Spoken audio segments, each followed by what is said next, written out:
What if the perfect Airbnb was too perfect?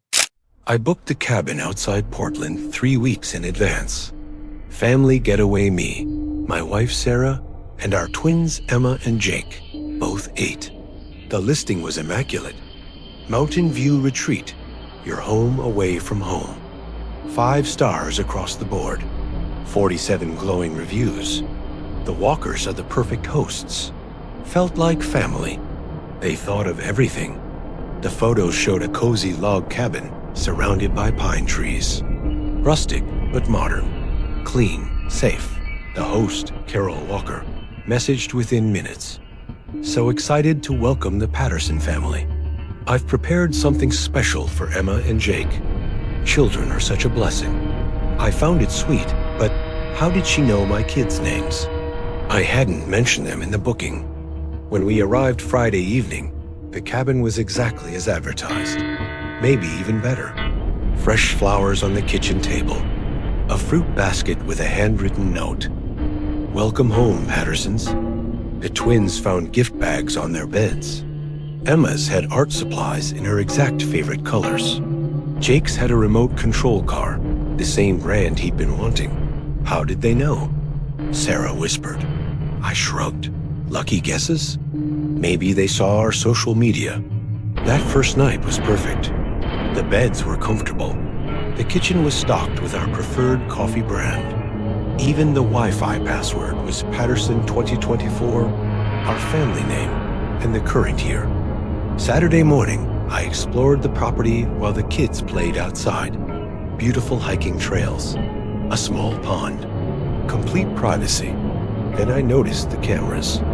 Tiny ones, almost invisible, pointing toward the main windows. I mentioned it to Sarah. Security cameras are normal for rentals, she said. The listing probably mentioned them. I checked. It did. Exterior security cameras for guest safety.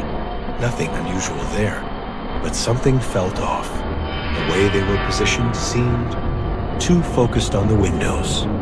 Saturday afternoon, Jake came running inside, excited. Dad, there's a man in the woods taking pictures. I went outside immediately. Saw nothing. Where? By the big tree.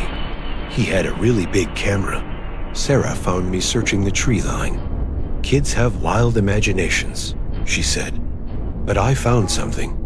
Fresh cigarette butts. Still warm. That night, I couldn't sleep. At 2 a.m., I heard a car engine. Peering through the curtains, I saw headlights moving slowly past the cabin. Sunday morning brought another surprise. Fresh groceries on the porch. Exactly what we'd run out of yesterday.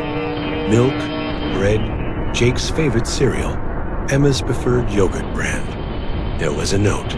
Noticed you were running low. No charge part of our service. That's really thoughtful, Sarah said, but her voice was uncertain. I checked our booking. Nothing mentioned grocery service. And how did they know what we were running low on? During breakfast, Emma looked up from her cereal. Mommy, I was the lady watching me sleep. Sarah and I exchanged glances. What lady, honey? The one outside my window. She was smiling and taking pictures of me. My blood ran cold. Emma's room was on the second floor. I searched the area below her window. Found a ladder against the far side of the cabin. Hadn't noticed it before. And in the dirt beneath Emma's window, fresh footprints. Small, a woman's shoes. We're leaving, I told Sarah. Now. But when I tried to start the car, nothing. The engine wouldn't turn over. I popped the hood. The battery cables had been disconnected. Recently, Sarah tried her phone. No signal. Mine too. The Wi-Fi was suddenly down. Stay calm, I told the kids, but my hands were shaking as I reconnected the battery. That's when I saw them. Photos scattered under our car. Dozens of them. Pictures of Emma and Jake sleeping. Sarah brushing her teeth. Me checking the exterior cameras. All taken through the cabin windows. Some from impossible angles. The most recent ones were from last night. The kids in their beds. Sarah and me lying together. Timestamps showed they were taken every hour, all night long.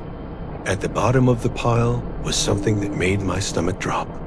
A family photo I'd never seen. A man, woman, and 2 young children standing in front of our cabin. They looked exactly like us. Same ages, same hair colors, but the photo was dated 15 years ago. Sarah found me staring at it, white-faced. "What is that?" Before I could answer, we heard a car approaching, slowly, deliberately. An old pickup truck parked at the end of our driveway. A woman got out.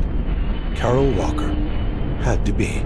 60s, silver hair, kind face. Exactly like her profile photo. She started walking toward us, smiling, carrying a large camera. "Good morning, Pattersons. How was your stay?" "We need to leave," I called out, herding the kids toward our car. "Oh, but you can't leave yet," Carol said pleasantly. "You haven't seen the guest book." She held up a thick, leather-bound book. All our families sign it. It's tradition. I opened the car doors. "Kids, get in, now." The Stevensons signed it, Carl continued, still approaching. "Such a lovely family. Look just like you. The Mackenzies, too, and the Johnsons. All perfect families." Sarah grabbed Emma while I lifted Jake into the car. Carol was getting closer. "They all stayed permanently," she said, her smile never wavering. "In the guest book, in our hearts, in our collection." I slammed the car doors and jumped into the driver's seat. The engine started immediately now. As we pulled away, I saw Carol in the rearview mirror, still smiling, still waving. Behind her, a man emerged from the woods.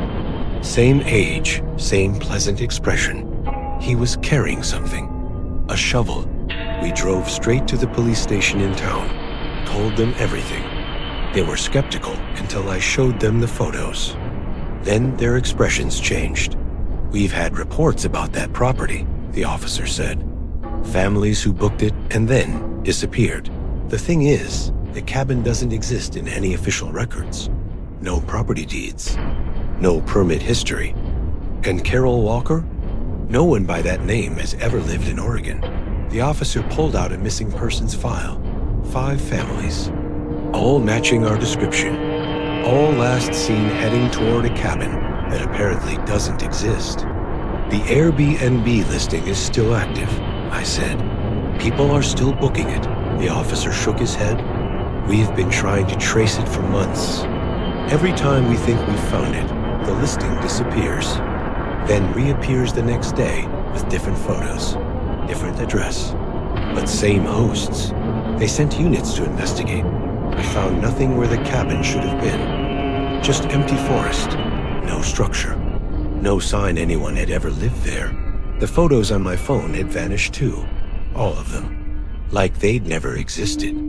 But I still have nightmares about Carol's smile, about that guest book she wanted us to sign. Sometimes, late at night, I get notifications from Airbnb. "Carol Walker wants to send you a message." I never open them. I don't want to know what she's offering. Last week, I saw a new listing. Mountain View Retreat, your home away from home. Same photos, same description, same 5-star reviews. But now it's in Colorado, waiting for the next perfect family. The reviews are already coming in. The Walkers are the perfect hosts. Felt like family. And I know somewhere, another family is packing their bags, not knowing they're about to become part of Carol's collection. If you're reading this and you've booked a cabin with hosts named Walker, cancel your trip. Delete the app. Don't become another missing family in their guest book, because some stays are meant to be permanent. And Carol Walker is still looking for her next perfect family, because Carol is still out there, waiting for her next perfect family. If this story made you question your next vacation booking, you've found your new obsession. Welcome to the Dread Chamber, where nightmares check in but never check out. New stories drop every Thursday and Saturday. Subscribe if you dare, because Carol Walker might still be watching.